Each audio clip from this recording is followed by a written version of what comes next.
रस्ता दाखवणारे कोणी नव्हते, रस्ता दाखवणारे कोणी नव्हते. मीच पुढे मग माझ्या मागे गेलो, मीच पुढे मग माझ्या मागे गेलो. पुढे कसे होणार आपले आता, पुढे कसे होणार आपले आता. असो झोपतो 3 वाजले आता. ज्या गोष्टीवर तुफान चर्चा झाली त्या गोष्टीला लोक विसरले आता. म्हणायला काहीच बदलले नाही, म्हणायला सगळेच बदलले आता. क्या बात. पुढे कसे होणार आपले आता. असो झोपतो 3 वाजले आता. 4 वाजता रडून निजलो, 4 वाजता रडून निजलो. मी किती गुदमरून निजलो. तुला काळजी नाही माझी, तुला काळजी नाही माझी. तुझी काळजी करून निजलो. वा एक जखम मी आहे हळवी, वा. एक जखम मी आहे हळवी. मीच मला खरवडून निजलो, मीच मला खरवडून निजलो. हृदयावरती तशाच उरल्या जखमानंतर, हृदयावरती तशाच उरल्या जखमानंतर हे दुखणे आहे की दुःखाचे अवडंबर. हृदयावरती तशाच उरल्या जखमानंतर हे दुखणे आहे की दुःखाचे अवडंबर. नात्यामध्ये अजूनही असणार शक्यता, नात्यामध्ये अजूनही असणार शक्यता. म्हणून आहे सेव तुझा मोबाईल नंबर. शक्यता आहे तरी होकार का सांगत नसावी, आहा. शक्यता आहे तरी होकार का सांगत नसावी. की तिला माझ्या उद्याची शाश्वती भासत नसावी. आजही नंबर तिच्यापाशी असावा सेव माझा, वाव. आजही नंबर तिच्यापाशी असावा सेव माझा. मात्र ती आधीप्रमाणे कॉल का लावत नसावी. मस्त रे अभिनय. क्या बात. तर आता मराठी भाषा दिनानिमित्त आपण आज सगळे एकत्रित भेटलेलो आहोत. दरवर्षी 27 फेब्रुवारीला मराठी भाषा दिन साजरा केला जातो. कुसुमाग्रज यांची जयंती असते. गल्लीपासून दिल्लीपर्यंत कार्यक्रम होत राहतात आणि मराठी भाषेबद्दल खूप साऱ्या चिंता या दिवशी व्यक्त केल्या जातात. किंबहुना तसा ट्रेंड आहे. पण ज्यावेळेला आपण अपूर्वला, अविनाशला, नैनेशला आणि सारंगला भेटतोय, त्यांचे कार्यक्रम महाराष्ट्रभर बघतोय, त्यामुळं आता मराठी भाषेची, मराठी साहित्याची, मराठी कवितेची फारशी काही चिंता करण्याची गरज नसावी. किंबहुना आजपासून चिंतेपेक्षा तुम्ही मराठी भाषा साजरी करायला सुरुवात केली तरी काही हरकत नाही. मला असं वाटतं की या चौघांची ओळख करून द्यायची अजिबात सुद्धा गरज नाही. तरी सुद्धा अक्षर अक्षर तुझेच आहेची सगळी स्टारकास्ट तर हे आपल्यासोबत आहे. आणि अपूर्व आहे, अविनाश आहे, नैनेश आणि सारंग पंपटवार आपल्यासोबत आहे. सुरुवातीला तर म्हणजे मला हे जाणून घ्यायचं आहे की तुम्ही सगळे 4 काय आपण गावाकडं आवली कार्यक्रम म्हणतो ना, ते भेटले कसे काय तुम्ही चौघे? म्हणजे मी माझी स्टोरी सांगतो, माझा पिऊही सांगतो याच्याकडे बघण्याचा. की मी कविता लिखाणाची मला फार आवड होती आधीपासूनच. मी स्पर्धा वगैरे करायचो आणि मी पुण्यात जसं सगळेच करतात ज्यांनी चांगलं ग्रॅज्युएशन केलं नाही तसं UPSC स्पर्धा परीक्षा करायला आलेलो. आणि सगळं मी बंद केलं, फोन बंद, अभ्यास करायचा, लायब्ररीत जायचं, सगळं 1-2 वर्ष मी केलं. पण महाविद्यालयीन जीवनातच वक्तृत्व स्पर्धा, काव्यवाचन स्पर्धामुळे एक फेम आलेलं असतं तुम्हाला. तुम्ही विद्यार्थी चळवळीत काम करता तर एक लोकांचा लोकसंग्रह असतो आणि तुम्हाला ते आवडत असतं की ओळखही आहे आपली, आपल्याला ओळखतात लोक. मी काय फार काळ त्या वातावरणात एकांतात साधना करू शकलो नाही तशी अभ्यासाची. तरी 2 वर्ष बरीच काढली. बरीच काढली मी. आणि मग मी थोडं डिप्रेशनमध्ये जायला लागलो आणि मला असं वाटायला लागलं स्वतःहून की मी इतरांशी बोलत असताना आपण घाबरतोय, आपला कॉन्फिडन्स चाललाय. म्हणजे ज्या व्यक्तिमत्वासाठी आपण ओळखल्या जायचो महाविद्यालयीन जीवनात, इतक्या आपण वक्तृत्व स्पर्धा गाजवल्या, कविता केल्या, पण आता तेच मूळ आपले जे व्यक्तिमत्व आहे ना ते आता कुठेतरी चाललंय. या सगळ्या याच्यामध्ये मी VIT कॉलेजला माझी एक महाविद्यालयाची मैत्रीण होती, आमच्या संस्थेची एक मुलगी होती.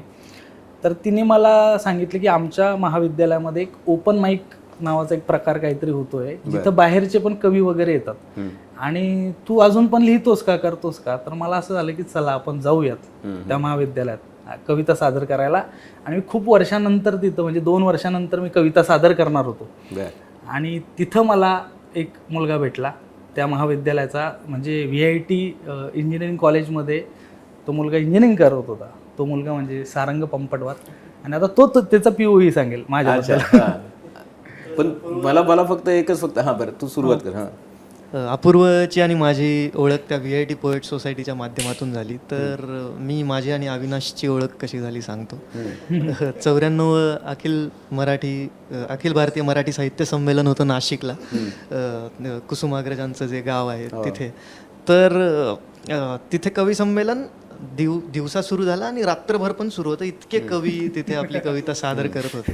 24 तास 3 दिवस म्हणजे 72 तास कविता त्या मंचावरती सादर होत असतात. तर चांगलं व्यासपीठ आहे तिकडे. महाराष्ट्रभरातून सगळे कवी येतात तिथे, आपली कविता सादर करतात, एकमेकांना ऐकतात.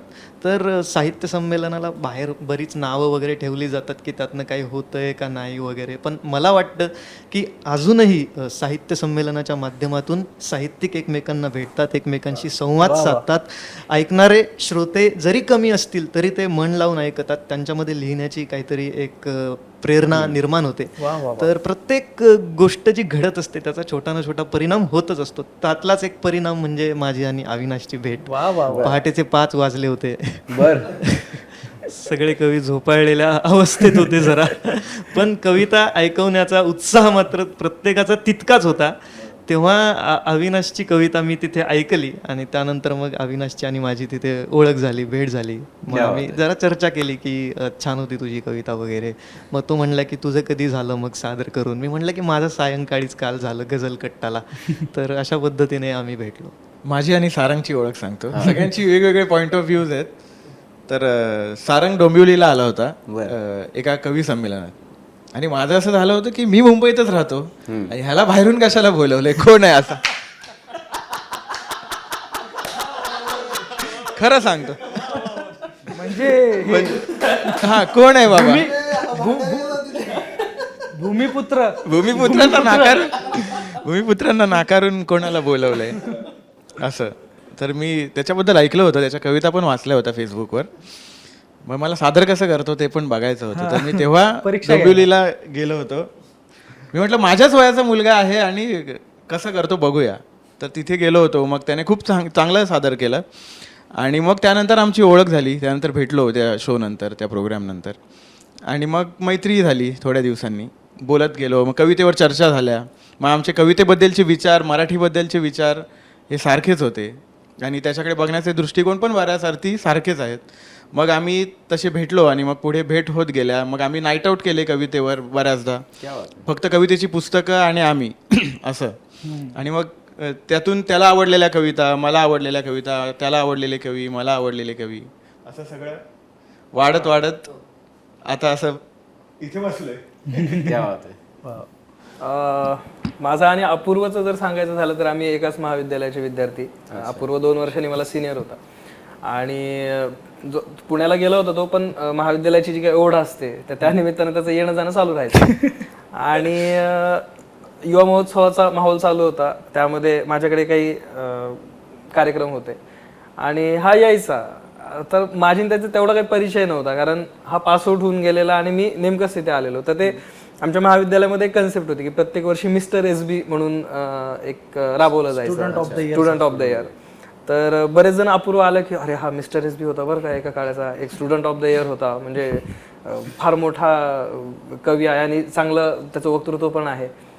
मग तेव्हा पण आमचं काही जास्त कम्युनिकेशन झालं नाही, पण ऐकून होतो मी अपूर्वबद्दल की काहीतरी चीज आहे, वेगळं आहे काहीतरी. आणि उगाच मिस्टर SB कोणी बनू शकत नाही हे त्याचे क्रायटेरिया पण मी पाहिले होते. तर मग हळूहळू मग संमेलनामध्ये भेटत गेलो आणि मग एकमेकांना पण समजत गेले की अरे हा हे सर ते सर, मग त्या सरांची मिमिक्री, ते सर कशी शिकवतात वगैरे, ह्याच्यामधून अजून थोडंसं आम्ही बोलत गेलो. आणि मग जवळीकता आली की ठीक आहे चला एका महाविद्यालयामध्ये आहोत, एका महाविद्यालयाच्या वेगवेगळ्या पैलू एकमेकांना माहिती आहेत. आणि मग त्यानंतर साहित्यिकदृष्ट्या पण एकमेकांना समजून घेऊ शकलो. त्याच्यानंतर सारंगने सांगितलंच की आमची भेट कशी झाली. म्हणजे पहाटे माझी 4:30 वाजता कविता सादरीकरण झालं, 5 वाजता त्यांनी मला अहवाल पण दिला की ऐकणारं कोणी नव्हतं पण तुझा उत्साह छान होता वगैरे, याही गोष्टी झाल्या. नैनेशची माझी भेट अशी झाली की आय थिंक कल्याणला का बोरिवली फेस्टिवलमध्ये बोरिवली फेस्टिवलला कवितेचा कार्यक्रम होता. अपूर्वला जमणार नव्हता, सो अपूर्वने मला विचारलं की तुला जमेल का जॉईन करायला, आणि मी पनवेलला होतो तेव्हा BEd कॉलेजसाठी. तर मी बँगलोरला होतो. हा, पैसे बँगलोरला खूप कमी देणार होते. तर त्यांनी मला तिथलं तिथे कटवलं. मग त्यावेळेस नैनेशची माझी भेट झाली. अजून एक मित्र होता आमचा रोहन रणदिवे म्हणून, तर त्याची भेट झाली आणि तेव्हा मग आम्ही एकमेकांना प्रत्यक्ष ऐकलं. तसं नैनेशला वगैरे मी ऐकत होतो. मला इंटरेस्ट काय आहे की तुम्ही सगळे भेटलात एकमेकांना, पण तुम्ही कवी होता, तुम्ही लिहित होतात, वेगवेगळे कार्यक्रम करत होतात किंवा एकमेकांना सांभाळून, जर तुला नसेल जमणार तर तू जा, मला अंतर फार आहे, पैसे कमी आहेत तर जरा तू जा, हे सगळं चालू होतं. पण अक्षर तुझेच आहे सारखा कार्यक्रम आपण डिझाईन करू, हे कुठून आलं? खरं तर 2-3 गोष्टी होत्या त्यावेळेस. असं होतं की एकदम नवीन लिहिणारे एक तर तिकीटेड कार्यक्रमाचं धाडस नव्हते करत. मी बँगलोरला जायच्या आधी मला असं झालं की एक धाडस आपण करून बघूया. बँगलोरला का गेलं? मी मास्टर्स केलेलं आहे अजिम प्रेमजी युनिव्हर्सिटीमध्ये डेव्हलपमेंटल स्टडीजमध्ये. UPSCत काही होत नव्हतं, कवितेत पण काही होत नव्हतं. म्हटलं चला एक सोशल सेक्टरची ओढ होती तर ते तरी करून बघूया, त्यात तरी काही होईल या उद्देशाने. मग मी माझा सोलो प्रयोग मध्यंतर केला, 100 रुपये तिकीट लावलेलं, तर त्या लोक आलेली आणि मी सातत्याने त्याचे छोटे प्रयोग कॅफेजमध्ये करत होतो. ते करत असताना असं आमच्या सगळ्यांच्या लक्षात आलं की लोक येत आहेत तिकीट लावून, मग आपण थोडं काहीतरी म्युझिकल पण केलं पाहिजे होतं. कारण स्टँडअप पोएट्री हा खूपच नवीन विषय मराठीमध्ये होता आणि त्यात सारंग, नैनेश हा गायला, यांचं कंपोजिशन्स वगैरे खूपच चांगले आहेत. तर मग आमचं असं होतं की आपलं व्हिजन पण मॅच होतं. आमचं सगळ्यांचं एकच व्हिजन होतं की मराठी कवितेला थोडं त्याचं, मराठी कवितेच्या कार्यक्रमांचं एक व्यावसायिकीकरण झालं पाहिजे, लोक आपल्याला तिकीट काढून आले पाहिजे, म्हणजे ते पण एक काय म्हणतात त्याला की मन लावून ऐकतात आणि आपली मराठी कविता पण थोडी ग्लॅमरस झाली पाहिजे, हा आमचा सगळ्यांचा उद्देश होता. मग ती सारंगनी आमची चर्चा व्हायची की आम्ही कसं बसवायचा तो कार्यक्रम. आम्ही इतके कार्यक्रम बघितले होते, सोबत पण बघितले होते, आम्ही इतक्या कवी संमेलनांना सोबत सादर पण केलं होतं आणि बघितलं पण होतं. तर आमच्या हे लक्षात होतं की काय करू नये किंवा का हे नाही होते. मग आम्ही त्यात सारंगने सांगितलं की असं त्याचा भावबंद पाहिजे त्या कार्यक्रमाचा. मग नैनेशच्या काही सुधारणा असतील, त्याच्यात काही अविनाशच्या असतील, काही माझ्या असतील.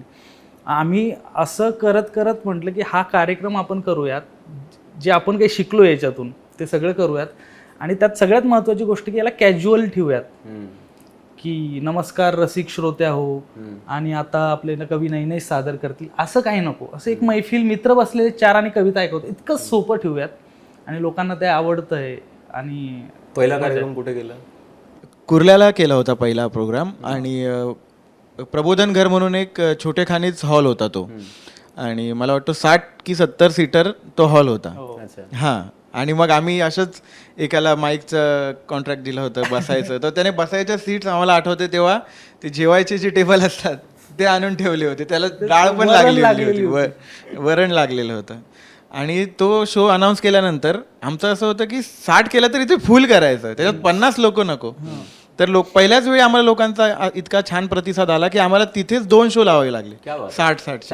आम्ही एकाच दिवशी 2 प्रोग्राम केले आणि तो मला वाटतं 18 नोव्हेंबर 2023ला आम्ही पहिला प्रयोग केला होता कुर्ल्याला. त्यात अविनाश नव्हता. अच्छा, हो. मग तू नंतर जॉईन झाला? हो. अच्छा, मला एक गोष्ट जाणून घ्यायची की मला असं लक्षात आलं की तुम्ही सगळे वेगवेगळ्या क्षेत्रामध्ये काम करता. तर सारंग, तू काय करतोस? म्हणजे बेसिक तू कुठून आलास, कुठलं गाव आणि करतोस काय तू? मी ॲक्च्युली अपूर्वने सांगितलं की VIT कॉलेज, तर ते इंजिनिअरिंग कॉलेज आहे. मी तिथे कॉम्प्युटर सायन्स या शाखेला शिकायला होतो. तर ते 4 वर्षाची डिग्री झाल्यानंतर मी गेली 5-6 वर्षात सॉफ्टवेअर फील्डमध्ये इंजिनियर म्हणून काम करतोय. आणि गाव? माझं गाव नांदेड आहे, पण नांदेडमध्ये माझ्या बाबांच्या नोकरीनिमित्त आम्ही राहतो शिक्षणासाठी वगैरे. पण माझं मूळ गाव हे नांदेडमध्ये मुखेड तालुक्यात जांब हे आहे. जांब म्हणजे बऱ्याच जणांना वाटतं की ते रामदासांचं जांब, पण नाही, हे दुसरं जांब. सारंग पूर्वी ना फेसबुकवरती अभंग वगैरे लिहायचा, तर तिथे टाकायचं पण की रंगा काय नांदेडकर. रंगनाथ महाराज नांदेडकर ह्या नावाने मी अभंग लिहायचो फेसबुकवरती. तर अभंग ऐकव ना, खूपच छान लिहितो तू अभंग. कुठला? माझा क्षण. माझा क्षण क्षण जरी सुखासीन तरी उदासीन, माझे गाणे माझे गाणे माझे गाणे, फक्त येतो एक कवडसात, फक्त येतो एक कवडसात, माझ्या गाभाऱ्यात देव नाही, देव नाही, देव नाही. थांबव मनाची कालवा कालव, थांबव मनाची कालवा कालव, कंदील मालव आणि नीज आणि नीज आणि नीज. जबरदस्त, क्या बात आहे, जबरदस्त. तर अभंग ही रचना मला प्रचंड आवडते. संत तुकाराम महाराजांनी त्याच वृत्तात बरंच काही लिहून ठेवलं आहे. तर माझ्या घरी माझे बाबा सतत अभंग गुणगुणत असतात, त्यामुळे मला ते न शिकता पण ते मीटर भिनलं होतं ऑलरेडी. मला मीटरबद्दल काय माहीत नसायचं, तेव्हा पण मी अभंगात काही रचना केल्या होत्या. तर ते त्यातनं आले. माहोल एकदम माहोल काही सेकंदात माहोल बदलून गेला. रंगनाथ महाराज नांदेडकर. नाही तो सारंग पंपटवार नसता कवी झाला तर तू नक्की कीर्तनकार झाला असतं. पण घरी तुमच्या सगळ्यांच्या, तुम्ही आता नोकरी करून कसं सांभाळतं, कसं हे सगळं? नैनेशकडून ऐकायला पाहिजे, नोकरी करून कसं सांभाळतं. खरं तर नैनेशला हे विचारायला पाहिजे की तू नोकरी नोकरी कशी सांभाळतो? हा, नोकरी कशी सांभाळतो, प्रश्न चुकला. आणि त्याच्याकडे 100 नाही, नोकरी सांभाळायची त्याच्याकडे 101 मार्ग आहेत सगळ्यांना. नाही, मी प्रॉपर्टी व्हॅल्युएशनमध्ये काम करतो एका कंपनीमध्ये. क्या बात आहे. हो, आणि माझ्या जे सर आहेत ते खूप चांगले आहेत. माझे जे टीम लीडर आहेत ते खूप चांगले आहेत. त्यांना खूप थँक्यू. मी मनापासून बोलतोय. आता पण मी आता इथे यायचं म्हणून सकाळीच सुट्टी टाकली की मला नाही जमत आहे, अर्जंट जायचं आहे. पण त्यांनी मला काहीच विचारलं नाही की कुठे जायचं, काय जायचं. तर ते खूप सपोर्टिव्ह आहेत माझ्या कामात, जे कोणी आहेत सर. तर आणि मी माझ्याबद्दल सांगायचं आहे का आता? हो, ऑब्वियस. मी आलो आहे रत्नागिरी, राजापूर तालुका. माझं ससाळे म्हणून गाव आहे, राजापूरच्या गंगेच्या बाजूलाच आहे. आणि माझं शिक्षण गावीच झालं आहे 10वीपर्यंत.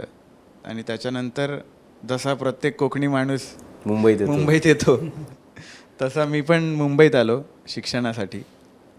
आणि त्यानंतर कॉलेजला असताना, गावी असतानाच कविता लिहायला सुरुवात झाली होती माझी. शिक्षक खूप चांगले होते गावचे, त्यांच्यामुळे कवितेची खूप लळा लागला, ओढ होती. आणि त्यांचं असं होतं की मला 3रीत असतानाच 5वी, 6वी, 7वीच्या कविता पाठांतर करून घ्यायचे. आणि त्यामुळे 3रीत असतानाच सगळ्या पुढच्या कविता पाठांतर होत्या. मला 3रीतली कविता अजून पाठ आहे. कुठली कविता तुला आठवते? आधी होते मी दिवटी, शेतकऱ्यांची आवडती, झाली इवली मग पण ती, घराघरातून मिणमिणती, समयी केले मला कुणी, देवापुढती नेऊनी, निघून आले बाहेर, सोडित काळा साधूर, काचेचा मग महाल तो, कुणी बांधुनी मज देतो, कंदील त्याला जनमनती, मीच तयातील परिज्योती, बत्तीचे ते रूप नव्हे, पुढे मिळाले मज बरवे, वरात मज वाचून अडे, झगझगाट तो कसा पडे, एकच ठावे काम मला, प्रकाश द्यावा सकलाला, कसले ही मज रूप मिळो, देह जळो आणि जग उजळो, देह जळो आणि जग उजळो. आता मला कवी आठवत नाहीयेत, कविता लक्षात होत्या. आणि तसं मग ती कवितेची गोडी लागली. आणि गावी असतानाच मी कविता लिहित होतो. इकडे आल्यावर थोडंसं लांब गेलं होतं कारण इंजिनिअरिंगमध्ये असल्यामुळे. पण ते नंतर परत मी जॉबला लागल्यावर परत पुन्हा कवितेकडे. म्हणजे तुम्ही मला, म्हणजे सगळे असे काय सायन्स फॅकल्टीतून आलेले, एवढे काय इक्वेशन आणि काय काय काय मॅथमॅटिक्स वगैरे शिकणारे लोक, हे शब्दांमध्ये कसे काय तुम्ही, म्हणजे एवढं व्हॅल्युएशन शब्दांचं काय तिकडे कुठं वापरायला लागलं? मला वाटतं की हे शिक्षकांमुळेच झालंय. त्यांनी खूप चांगले संस्कार केले मराठीचे, मराठी भाषेचे. आणि त्यामुळेच आहे हे सर्व. शिक्षकांना खरंच खूप खूप थँक्यू माझ्या सर्वच, क्या की बात. त्यांच्यामुळे मी आज इथे बसलोय. त्याची कविता आहे ना ती छान छान छान, तेवढा तो हसतो पण छान छान छान मनापासून. थँक्यू. पण अविनाश, तुझी सुरुवात कुठून झाली कवितेची? आणि घरी ज्या वेळेला पहिला शो झाला, आता ते तुमचे सगळे रील वगैरे व्हायरल होत असतील, तर घरून कळलं कधी घरी की असं काहीतरी चालू आहे? म्हणजे घरचं जर वातावरण सांगायचं झालं तर घरी म्हणजे लहानपणापासूनच मनाचे श्लोक असतील किंवा काही स्तोत्र असतील, गणपती स्तोत्र असेल, विष्णू सहस्रनाम असेल, म्हणजे अनुष्टुप छंदाचा तर असा वाटतानाच देवाचा माणूस वाटतो ना कविता लावून येतो. तर देवाचाच माणूस. तर एक अनुष्टुप छंदाचा जो काही पगडा होता घरामध्ये सुरुवातीपासूनच होता.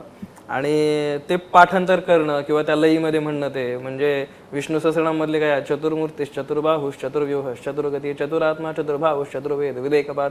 तर मग ही अशी गंमत वाटायची, अरे किती भारी आहे. आणि टंग ट्विस्टर पण वाटायचं ते. म्हणजे मी बरेच श्लोक हे ते भक्तिभाव ते तर झालंच, पण एक काहीतरी त्या मीटर मधली मजा किंवा टंग ट्विस्टर म्हणून ते पाठ करायचो. आणि ते मग शाळेमध्ये जाऊन पोरांना सांगायचं, तुला जमतं का हे असं म्हणून दाखव. ते पोरं म्हणायचे काही बावळट सारखं ऐकवतो हा, आमच्याकडून म्हणून घेतो, त्यांना काही जमत नव्हतं.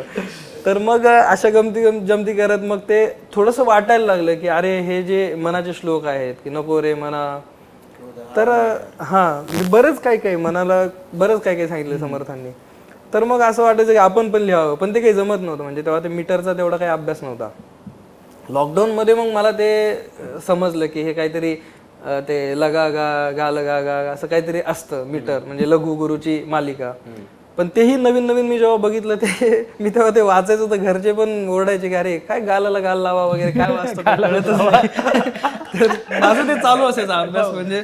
आणि अधूनमधून मग काही लिंकवरचे लेख असतील कोणाचे त्याला अनुसरून असलेले, तर ते वाचून वाचून मी थोडासा तो अभ्यास शिकलो. म्हणजे की हे असं असं टेक्निक असते. पण तरी असं वाटत नव्हतं की ते आता समजा काय तंत्र आपण शिकू शकतो, पण मंत्र शिकण्यासाठी आपल्यालाच कुठेतरी जावं लागतं. बरोबर. तर मग असं करण्यासाठी साहित्य संमेलन मला अपूर्वमुळे ते कळलं की आता ते खूप गाजलं होतं की अखिल भारतीय मराठी साहित्य संमेलनामध्ये अपूर्वची निवड झाली वगैरे. बापरे. म्हणलं अरे हे काय असतं संमेलन, आपण बघून घेऊ. 94 अखिल भारतीय संमेलन होतं, माझंही पहिलंच होतं. आणि मग मी ती कविता टाकून दिली, म्हणजे सॉरी पाठवली लिंकवर कविता पाठवली, सिलेक्ट झालं. आणि 4:30चा सकाळचा स्लॉट मिळाला होता मला. म्हटलं चला जाऊ दे, हरकत नाही. जेव्हा आपल्याला कोणीच ऐकायला नसेल पण आपण सगळ्यांना ऐकू शकतो अशा वेळेला, म्हणजे मी बाकीच्या वेळेला फ्री होतो. आणि मग तेव्हा ते गझलकट्टा वगैरे जेव्हा चालू होतं, तर मला अजूनही आठवतं तेव्हा मला एक शेर सुचला होता. तेव्हा दराडेंचा मुशायरा मी अटेंड केला होता की ते एवढं सुंदर आणि एवढं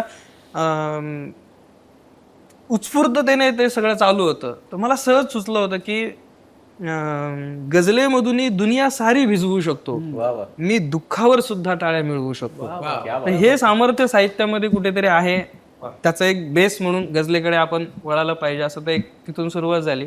आणि खऱ्या अर्थाने असं म्हणायला हरकत नाही की नाशिकच्या संमेलनाच्या नंतरच मी चांगलं लिहायला, अजूनही मी मानत नाही की मी चांगलं लिहितो, पण लिहायला लागलो, ऍटलिस्ट लिहायला लागलो. म्हणजे हे फार गंमत आहे की तुमच्या प्रत्येकाची एक स्टोरी आहे, लिहिण्याची स्टोरी आहे, प्रत्येकाचं बॅकग्राऊंड वेगळं आहे. आणि तुम्ही चौघांनी येऊन एक कार्यक्रम तयार केलाय. सतीश दराडेंचा त्याने उल्लेख केला, माझे खूप आवडते काय मराठीतले गझलकार होते, त्यांचे दोन ओळी मला कायम माझ्या डोक्यात घर करून जाते. उगा जन्म ते का घरंदाज कविता, पिढी जात दुःखे मिळाली असा, तुझा गावन सांज झाली असावी, भ्रमंती अशी भाग्यशाली असावी. मला शेतमाला परिभाव आला, मला शेतमाला परिभाव आला, तुझी यात नक्की दलाली असावी. उगा जन्मते का घरंदाज कविता, पिढी जात दुःखे मिळाली असे. आम्हाला खूप म्हणजे उल्लेख केलाच पाहिजे तर की आम्हाला दराडे, स्वर्गीय सतीश दराडे इतके आवडीचे आमच्या शायर होते. आणि खूपच त्यांचं जे लिखाण होतं खूप प्रेरणादायक होतं. ते या अर्थाने की तुम्ही स्वतःच्या प्रतिमा प्रतीक स्वतःची भाषा घेऊन पण तुम्ही मराठीमध्ये एक ठसा आपला उमटवू शकतात, हे आम्हाला सतीश दराडे गुरुजींनी सांगितलं. त्यांच्या लिखाणातून ते आपल्याला दिसून येतं. म्हणजे कितीतरी त्यांचे असे शेर होते की हे विश्व माझ्या प्रेयसीचे लेकरू आहे जणू, हे विश्व माझ्या प्रेयसीचे लेकरू आहे जणू, माझेच आहे वाटते माझ्यामुळे नसले तरी. किंवा त्यांचं एक मला खूप आवडतं की नाही कुठेच पडली ठिणगी प्रखर म्हणाया, नाही कुठेच पडली ठिणगी प्रखर म्हणाया, नुसती हवेत झाली नजरा नजर म्हणाया, क्या बात. नाही तिच्या विना मग शाळेमध्ये करमले, नाही तिच्या विना मग शाळेमध्ये करमले, मी येत जात गेलो केवळ हजर म्हणाया. वा वा वा वा. तर खरंच हीच श्रद्धांजली आहे याच्यामध्ये दराडे आणखी एक गुरुजींना. शेर जोडता येईल. म्हणजे ते त्यांनी तिथे उत्स्फूर्तपणे ऐकवलं होतं. त्यांना ते सगळे किलर म्हणायचे. तर त्याच्यावर त्यांनी लिहिलं होतं की वेलीवरील साधे खुडले न फुल त्याने, वा. वेलीवरील साधे खुडले न फुल त्याने, का लागली आहे दुनिया त्याला किलर म्हणाया. क्या बात. खरंच माणूस किलर होता. फार जबरदस्त. आणि ते सतीश दराडे गेले त्यावेळेला प्रत्येक म्हणजे मराठीतला जो काही कवितांचा प्रेमी त्याला प्रत्येकाला असं वाटलं की आपल्या घरातला कोणीतरी गेलं. नाही खरंच फार आहे. पण तुम्ही ज्या वेळेला, मला इंटरेस्टिंग काय वाटतं की तुम्ही सगळे ज्यावेळेला कार्यक्रम करायला लागला ते घरचे विचारत असतील ना, अरे नोकरी करता की नाही, तुम्ही जाता की नाही, तुमचं काय चाललंय. कारण असं आहे की म्हणजे मी पण साताऱ्यातून, तुम्ही पण ग्रामीण भागातून, आपल्याकडे तुम्हाला माहिती आहे कविता वगैरे करणं काय फार काय, जसं मी ज्यावेळेला पत्रकारिता करणं असं म्हटलं त्यावेळेला आमच्या वडिलांना वाटलं की अरे हे काय नवीन असतं. तर तसं तुम्ही कविता वगैरे करताय तर नोकरी वगैरे सांभाळून बेसिकली हे करताय तुम्ही, तर उत्तमच आहे. पण घरच्यांचं काय म्हणणं असतं, तुमचे कार्यक्रम आता हाऊसफुल झाला, त्यांची भावना काय असते? पहिला कार्यक्रम तुमचा हाऊसफुल झाला, तुम्ही इतके प्रसिद्ध होताय, महाराष्ट्रभरात तुमचं नाव आहे, आता काय त्यांची भावना आहे? मला वाटतं की आपण ज्या क्षेत्रात नोकरी करतो त्या क्षेत्रातलं कल्चर कसं आहे हे फार डिपेंड करतं. तर आता आय टी इंडस्ट्रीमध्ये सगळ्यांचाच ओढा वाढलाय की प्रत्येकाला आता आय टीमध्ये जायचं आहे. आता मुंबई, पुणे, बँगलोर, हैदराबाद, एक भारतातल्या सगळ्या सिटीज आय टी सिटी होत चालल्यात. तर गंमत अशी आहे की त्यात सगळ्यात गमतीशीर भाग म्हणजे शनिवारी आणि रविवारी सुट्टी असते. तुम्हाला कुणीच काही विचारत नाही की तुम्ही काय करता काय. नैनेशला विचारतात पण त्याला शनिवार रविवारी कामं असतात. प्रत्येक क्षेत्राचं कल्चर वेगळं आहे. त्यामुळे आता सध्या इकडे ओढा फार वाढलाय लोकांचा. तर मला पण आता शनिवार रविवार सुट्टी असते, तर बरेच जण काही ना काय एक्सप्लोअर करत असतात. कोणी ट्रॅव्हलिंग करतं, कोणी त्यांचं कला जोपासतं, कोणी फूड कुकिंगमध्ये.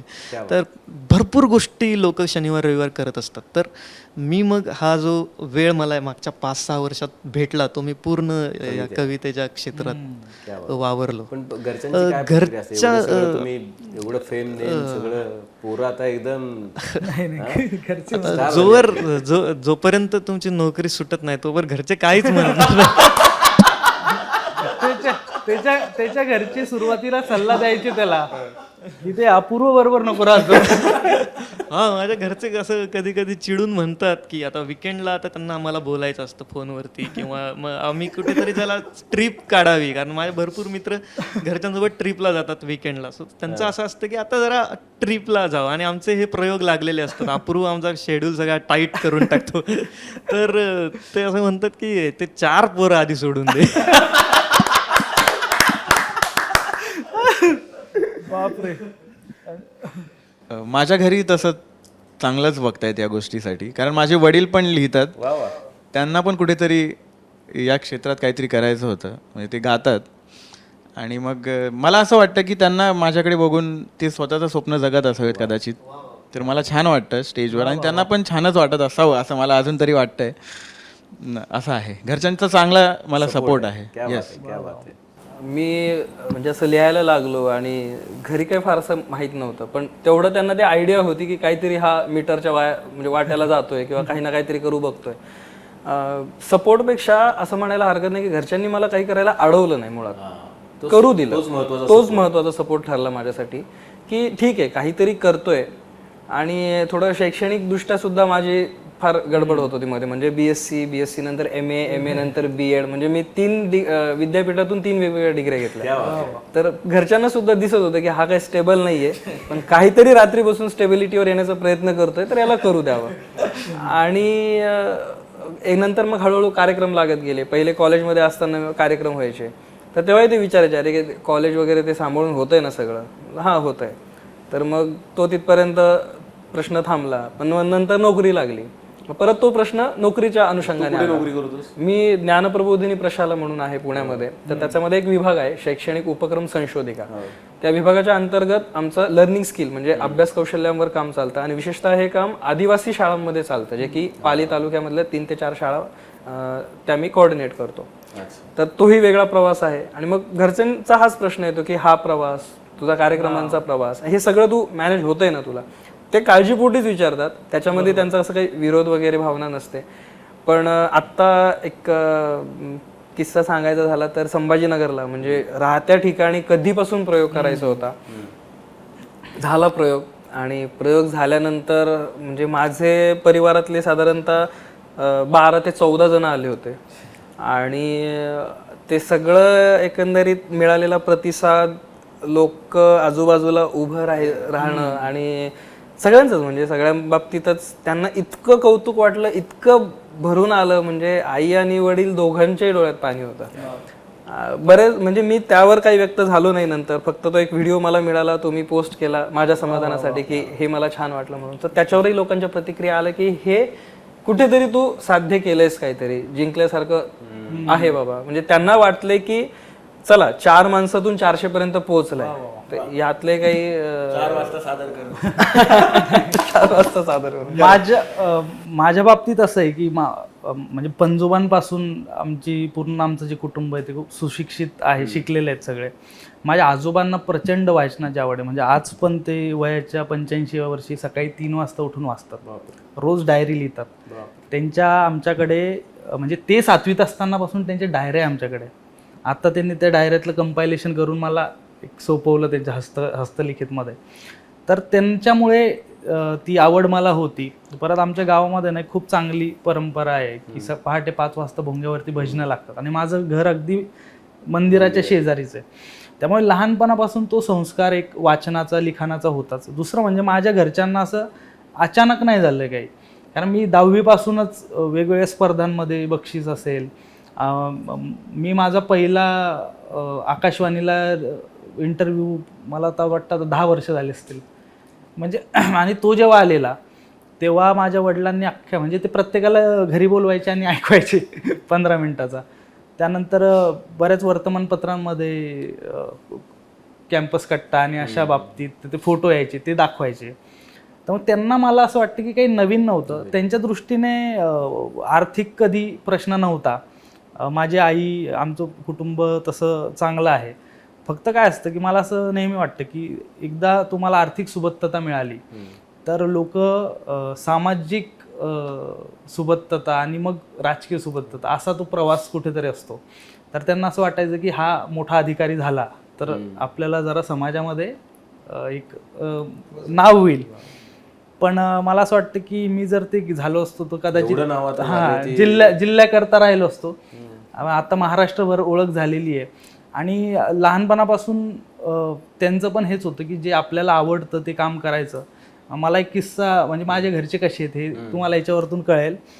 माझं असं ठरलं की UPSC आपल्या इथं होत नाही, आपण दिल्लीला जाऊ. मी सगळं पॅक करून मी फ्लाईटने दिल्लीला गेलो. आणि मी गेलो आणि मला एका दिवसात वाटलं की आपल्याला काय माहीत, मला काय वाटलं आपण राहूच शकत नाही. पैसे वगैरे सगळे भरलेले होते. मी घरी फोन केला, म्हटलं मला परत यायचं. पप्पा म्हटलं ठीक आहे. म्हणजे याच्यातून सांगायचा अर्थ असा आहे की त्यांनी मला कधीच असं कंपल्शन केलं नाही. त्यामुळे माझ्या मनात पण एक भावना राहिली की आपल्याला आपलं नाव जास्त चांगलं करायचं आणि काहीतरी चांगलं काम आपल्या हातातून व्हावं, आपल्या समाजासाठी असेल, आपल्या भाषेसाठी असेल. आणि त्याच वाटेवरती मी आहे. त्यामुळे पैशाचं एवढं काय अक्षर तुझेच आहे चालू झाल्यानंतर तुम्ही एवढे सगळे काय नाव वगैरे तर ठीक आहे, पण मराठी भाषेला पण एक वेगळं हे मिळालं, एक कोंदण मिळालं. कारण की अशा पद्धतीचा कार्यक्रम मी यासाठी तुमचा सगळा प्रवास जाणून घेतला की प्रेक्षकांना कळावं की वेगवेगळ्या भागातून आलेले, वेगवेगळे बॅकग्राऊंड असलेले 4 तरुण मुलं एकत्र येतात आणि ते मराठी भाषेवरती प्रेम करतात, लिहितात आणि ती मराठी भाषा पोहोचावी, कविता पोहोचावी म्हणून कार्यक्रम करतात. आणि तो मला असं वाटतं की त्यांच्यातला सगळ्यात मोठा दुवा आहे किंवा धागा आहे एकमेकांना जोडणारा. तर ही जी ज्या ज्या वेळेला असे लोक म्हणतात आपण मराठी भाषा दिनानिमित्त कार्यक्रम करतोय म्हणून दरवर्षी हा प्रश्न सगळे लोक विचारतात, मला तो अजिबात आवडत नाही. तुम्हाला वाटतं का की मराठी भाषा खरंच प्रॉब्लेममध्ये आहे वगैरे वगैरे? तर मला असं वाटतं की तुमच्याकडे बघितल्यानंतर काही प्रॉब्लेम वगैरे नाही आहे. म्हणजे कायम मला असं वाटतं की तुम्ही आहात, अजूनही खूप सारे लोक कार्यक्रम करत आहेत. स्टँडअप कॉमेडी करणारे काही लोक आहेत माझ्या माहितीमध्ये, ते मराठीमध्ये करतात. म्हणजे जसं अगदी आपला झाकीर खान जसा शो करतो तसा शो करणारे लोक आहेत. तर पण काय झालं पाहिजे, समजा जर मराठी भाषा अजून, आता आपल्याकडे प्रॉब्लेम काय आहे की 2-3 प्रॉब्लेम आहेत ते आपण नाकारू शकत नाही. एकतर इंग्रजीचा शाळेतला वाढता वापर, तुमच्या शिक्षणामध्ये इंग्रजी आहे, तुमच्या बोलण्यामध्ये मराठी आहे पण शिक्षणामध्ये व्यवहारामध्ये सगळीकडे इंग्रजी आहे. काय व्हायला पाहिजे 2-3 गोष्टी की मराठी भाषा लोकांमध्ये सतत तिचं जे स्थान आहे ते वरचं राहण्यासाठी काय व्हायला पाहिजे असं वाटतं?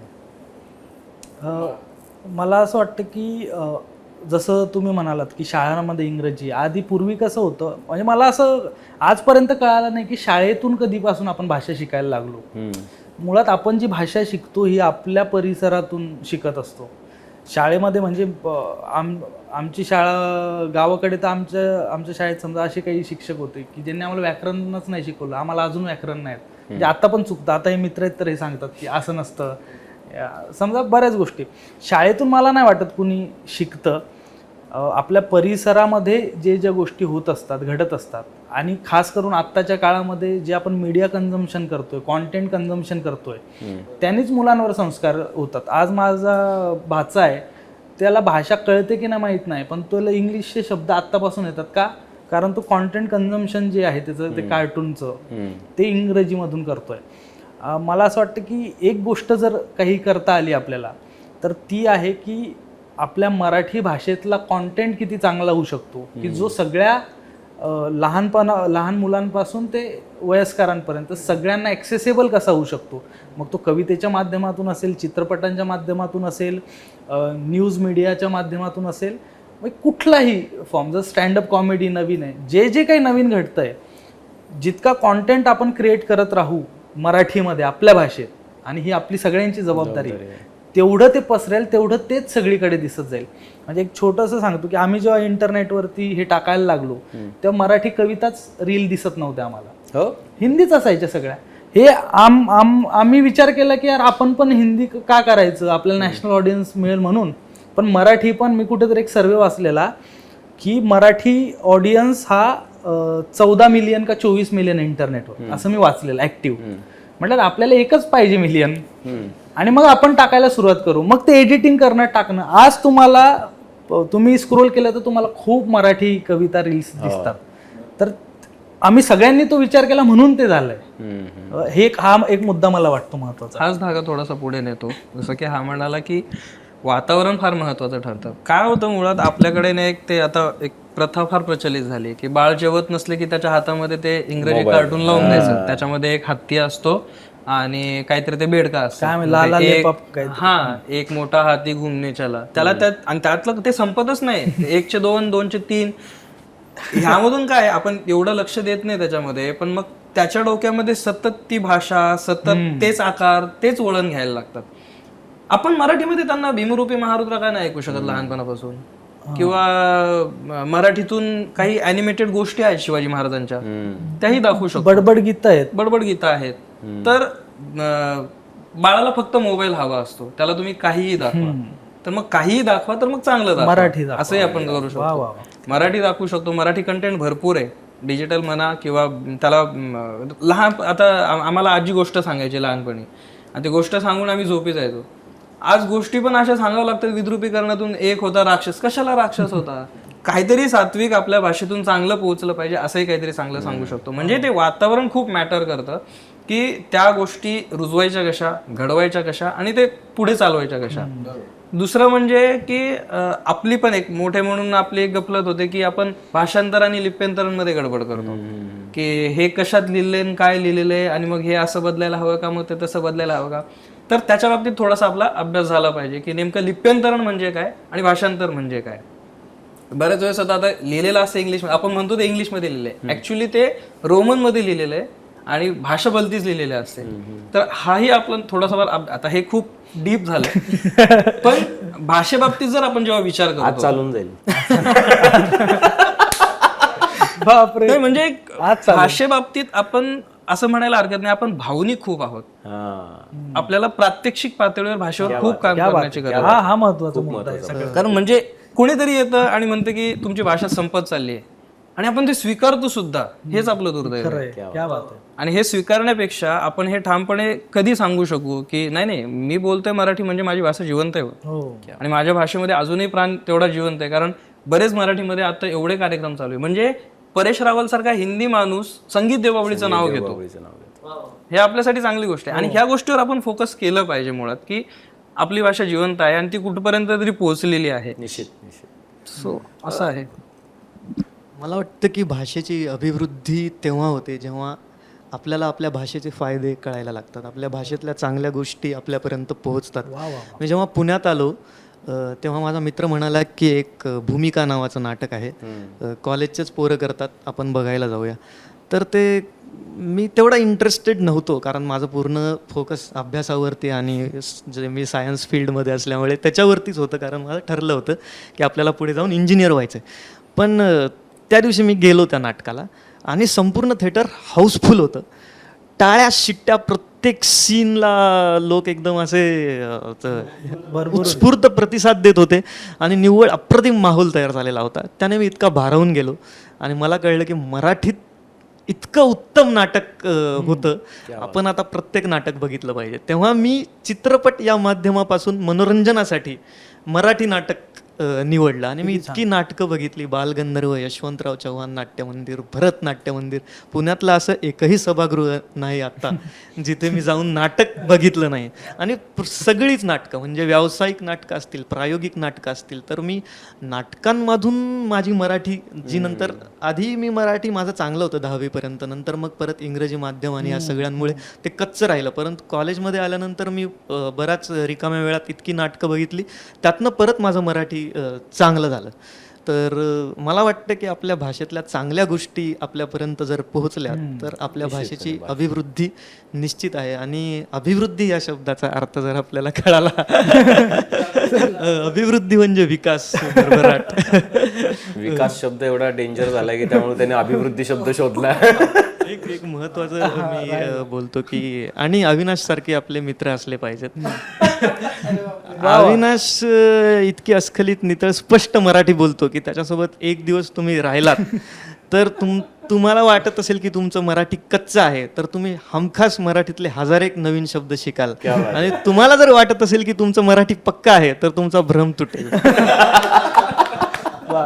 तो कधी कधी गझलेमध्ये पण असे काही काही शब्द टाकतो की आम्हाला सुद्धा असं होतं की यार हे काय आहे? ओठ शब्द बसत नव्हता. उर्दू. आणि आम्हाला स्टेजवरती ओठ हा शब्द बसतच नव्हता. मी अधर टाकलं, अधर कळालंच नाही लोकांना. नाही तू एक नाही, तू 100 शब्द सांगतोय. पण नाही, चांगलं आहे. म्हणजे मला अजून एक मला कुठल्या कवितेमध्ये टाकलं तू? एक अशी ओळ होती की कळले गाऊन दाखव.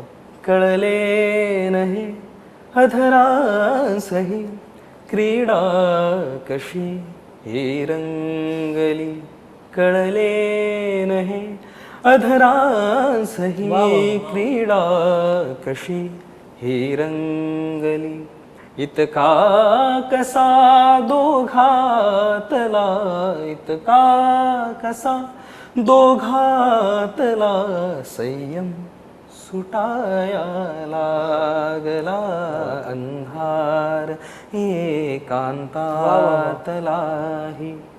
तडफडाया लागला, जेव्हा तुझ्या केसातला चाफा छळाया लागला, अंधार एकांतातला. मला ह्याच्याकडून शब्द बदलला की तसंच राहिला? नाही मग आता ते बसतच नव्हतं ना त्यामध्ये. तर हे शृंगारिक कविता सारंग फार माझ्या मागे लागतो की अरे शृंगारिक काहीतरी लिही, तुझ्या कवितेमध्ये सगळं नको वाटते, मैफिलीत येऊ नको, असंच निगेटिव्ह लिहितो म्हणे तू. नको तो चवा. हा. तर मग मलाही ते वाटलं की अरे खरंच असं होतंय आपल्या बाबतीत, आपण हे यायला नको होते, ते गायला नको होते, काहीतरी पॉझिटिव्ह लिहू. तो पॉझिटिव्ह लिहायला गेलो तर ते इतकं पॉझिटिव्ह झालं की लोकांना त्यामध्ये शृंगारच सापडेना, वेगळीच वाईब यायला लागली. म्हटलं हे राहू द्या, आपल्या पुरतच बरं आहे. नाही, पण मला खूप महत्त्वाचं पण या ठिकाणी एक वाटतं की कलाकारांचं काम, कवींचं किंवा जे कोणी या क्षेत्रामध्ये काम करताय त्यांचं काम म्हणजे भाषेसाठी असतंच, पण त्याहून महत्त्वाचं जे शब्द लोप पावत चालले त्या शब्दांना सुद्धा त्यांच्यामुळे ग्लॅमर मिळू शकतं. म्हणजे कसं, आता मला याचं सवंगडी नावाची कविता आहे. सवंगडी ही कविता म्हणजे सवंगडी हा शब्द कितीतरी वर्षांनंतर आम्ही ऐकला असं आम्हाला लोक येऊन सांगतात. माझ्या गझलेत एक शल्य नावाचा शब्द आहे की या जगण्याचे शल्य असे की मौन चालले आहे वाढत. या जगण्याचे शल्य असे की मौन चालले आहे वाढत, बोलायाला बरेच असते पण बोलावे नाही वाटत. तर शल्य हा शब्द आहे, अधर आहे, प्रत्यंच आहे, असे जे काही शब्द आहेत ना हे पण लोकांना परत अरे हा शब्द कसा आला इथं सवंगडी. प्रत्यंच कुठे वापरलं? घेतो शेअर घे. इर्षाद. मला वाटतं की ठीक आहे मी आधी शेअर घेतो, नंतर नैनेशला भाषेच्या विकासासाठी फार महत्वाचं बोलायचं.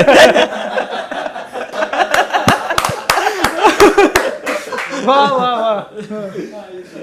अभिवृद्धीसाठी मतला शेअर. नाही, अभिवृद्धीसाठी काय आवाज खळखळलो नाही, सललो नाही, सुखात होतो तरी कधी डोळ्यात कुणाच्या सललो नाही. सुखात होतो तरी कधी डोळ्यात कुणाच्या सललो नाही, उगाच मी वाहत असताना आवाज खळखळलो नाही. हा नाही आवाज ढगांचा, ही आहे माझी प्रत्यंचा. हा नाही आवाज ढगांचा, ही आहे माझी प्रत्यंचा. अफवेच्या धारांनो थांबा, अजून मी मावळलो नाही. वा वा. आणि हा शेर कोणावर लिहिलाय हे तुम्हाला कळू शकतं, तुम्ही गेस करा. सांगून दे. नाही मी नाव घेणं टाळतो. ते ओळखतील. मी मराठी भाषेचा जो विषय चाललाय त्याच्या कन्क्लुजनवर येतो. मला असं वाटतं की मराठी भाषा जी आहे ती बोलल्यावरच टिकेल असं मला वाटतं. सर्वांनी आपल्या भाषेत बोलणं फार महत्त्वाचं आहे आणि त्याची कुठेही लाज न बाळगता बोलणं खूप महत्त्वाचं आहे. आता जेव्हा आम्ही गावी, आता सगळेच गावातून आलोय, तर गावी हा तसा प्रॉब्लेम येत नाही. आम्ही सगळे आमच्याच भाषेत बोलत असतो आणि मला असं वाटतं की त्यातल्या त्यात बोली भाषेचाही न्यूनगंड बाळगता कामा नये. कारण मी आता ज्या भाषेत बोलतोय मी घरी या भाषेत बोलत नाही. घरी कसं बोलतोस? घरी माझी भाषा वेगळी आहे. हां, माझ्या गावची भाषा बोल ना, ऐकव ना. कविता ऐकव. कविता म्हणजे हां, काय होतं बरं ते, परसाकडे जाण्यावर एक कविता लिहिली होती आमच्या भाषेत की पांदीतल्या पिवळ्या पाचोळ्या वरना जायत होते व्हाळावर. पांदीतल्या पिवळ्या पाचोळ्या वरना जायत होते व्हाळावर, झाडावरचा पाखरू तेवढ्यात शिटला माझ्या डोक्यावर. शीट पुसूक पान तोडलंय थे दिसलो माका सरडो, शीट पुसत होते म्हणून नाही तर घातलं असते धोंडो. पुढे गेले तसा माका माळावर दिसला मान्यार, ता माझ्याकडे बघूच्या आधी मी थैना पशार. पुढे गेलंय तशी माका दिसली डुकराची पावला, ता बघितलंय नि अंगातनं पाणी उतरला. तरी सुद्धा कसो बसो गेलंय व्हाळावर, गप्पनी बसलंय दगडावर. जा करूक गेलं होतंय तर केलंय आणि गप्पनी हात धुवून घरा केलंय. अशी ती कविता होती. म्हणजे असं प्रवास वर्णन कोणीतरी पहिल्यांदाच लिहिलं असणार मराठीत. परसाकडे जाण्याचा. पण हा बोली भाषेचा एक छोटासा मुद्दा सांगतो की मला असं वाटतं की आपण जेव्हा मराठी भाषा बोलत असतो तेव्हा आपण ती काय म्हणतात त्याला की अशी शुद्ध मराठी वगैरे अशुद्ध मराठी असं काही नसतं. मला असं वाटतं की प्रत्येक म्हणजे आपल्या ज्या बोली भाषा आहे तीच मुळात मराठीचा पाया आहे. तो जर आपण संपवला आणि त्यांना जर अशी शुल्लक वागणूक दिली किंवा त्यांना जर ऐराणी मला एवढी नाही, थोडीफार येते. अच्छा. पण मला बहिणाबाईंच्या कविता माहिती आहेत. कुठली आवडती कविता आहे बहिणाबाई? मला असं वाटतं की त्यांची जी मन वढाय वढाय जसं पिकातलं ढोरं, मनाच्या एवढ्या व्याख्या केलेल्या आहेत पण मला खूपच जवळची ही कविता वाटते की मन वढाय वढाय जसं पिकातलं ढोरं, किती हाकल हाकल फिरी येते पिकावर.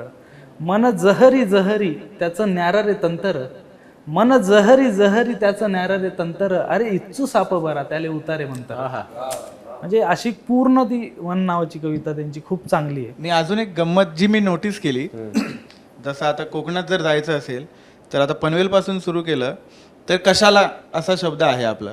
थोडं पुढे गेलं तर कशा, थोडं पुढे गेलं तर कशात, आणि थोडं पुढे अजून गेलं तर खेका असं होतं. ह्या खेका गेलं क्या बात. अशी अशी मराठी भाषेची ही गंमत पण आहे. तर ती आपण बोलूनच जपू शकतो. आता हा खेका कोणी शब्द वापरलाच नाही तर तो नष्ट होऊन जाणार असं मला कारण वाटतं. आपण ज्या गोष्टीवरती मराठीच्या दृष्टिकोनाने प्रश्न उठवतो, खरं तर प्रश्न उठवण्यापेक्षा त्याची गंमत खूप छान आहे मराठीची. म्हणजे आपण पायात बूट घालत नाही, आपण बुटात पाय घालतो. आपण बोलतो पायात बूट घालत.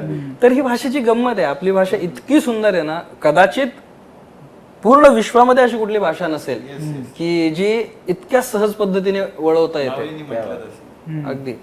तर एवढी छान गंमत आहे आपल्या भाषेची ना. आपण उगाच हे असं आहे हे तसं आहे, नाकातून बोलल्यावर शुद्ध उच्चार येतात ना, काही गरज नाही. खानदेशी भाषेत तुम्ही आज बघा. तुला येते आयरणी? नाही मी मराठवाड्याचा. हा मराठवाड्याचा, मी बॉर्डरवरचा. तरी बरं मी बीडचा आहे पण बाहेर राहतो आता.